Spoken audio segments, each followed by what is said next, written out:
Hi guys, it's Chris with City Girl Homestead and Hi. alright, so we're gonna can us some green beans. We've got a half bushel. I got a bunch of jars out that I washed and got ready. We got all of these cut up and they're washed and ready. So the first thing we're gonna do before we get the canners, anything out, is we're gonna fill these jars. They say it's easier, Tom, if we get, you know what, it might be. Grab a couple of those one things, funnels. And we want to pack these as tight as we can. If we don't use such a big handful, it won't be so hard. And make sure you push them down.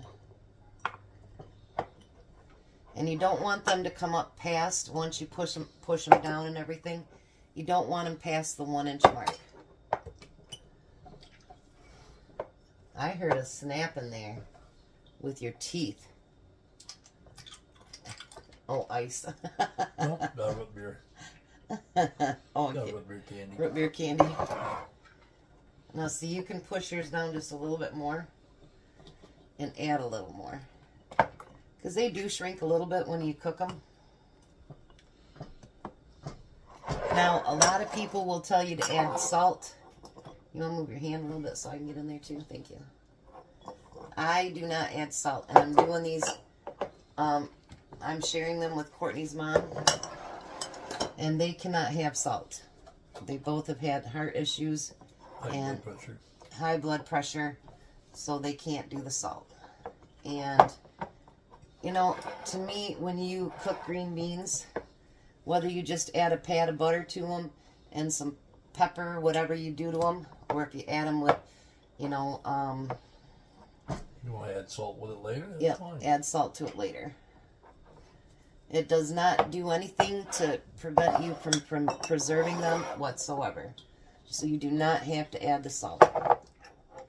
So we're going to get all these cans, all these jars, I should say, filled up, and then we'll be right back. All right, so we got 23 pints of green beans. So what we're doing is we're doing piping hot. You got to watch your arm, honey. We're doing piping hot water into the jars instead of just filling it here. So you want to try to debubble them as much as you can. I know it's hard because they're bigger.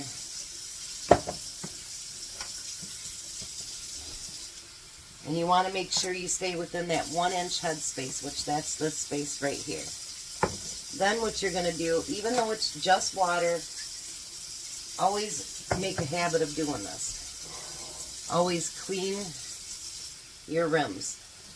Then you take your lids, which I'm using my 4 jar, and your rings, and it's fingertip tight.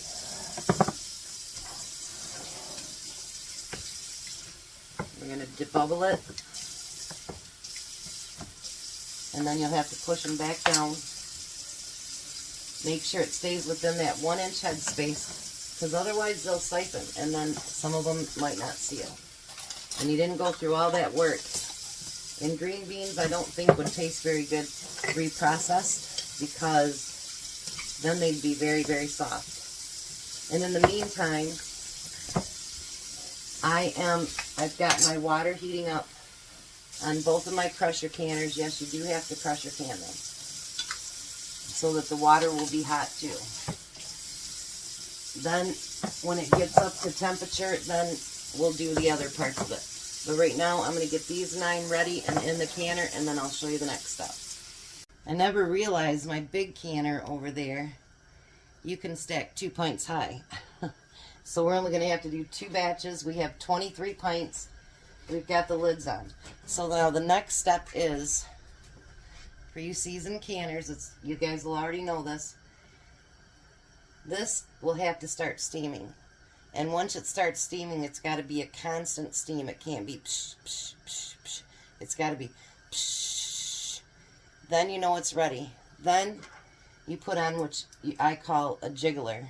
And then I'll bring you back to the next step after that. Okay, so now it's got the constant steam. The big one already did that. Now it's just got to come up to 10 pounds of pressure. Now we're going to put, for my area, it's 10 pounds. We're going to put that on there. We're going to let it build up enough steam that it's going to start jiggling.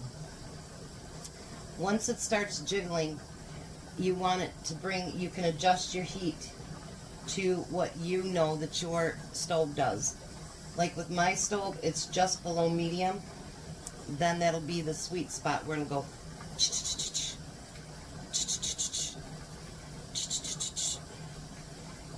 I mean, if it keeps jiggling the whole time, that's okay too, as long as it's jiggling.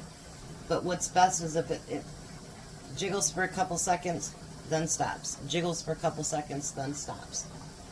So this one, it's up to almost 5 pounds of pressure, and then it'll start jiggling when it gets to 10. So that's what we're waiting for now, is that first few jiggles. Once it does that, green beans, like I say, they have to be pressure canned.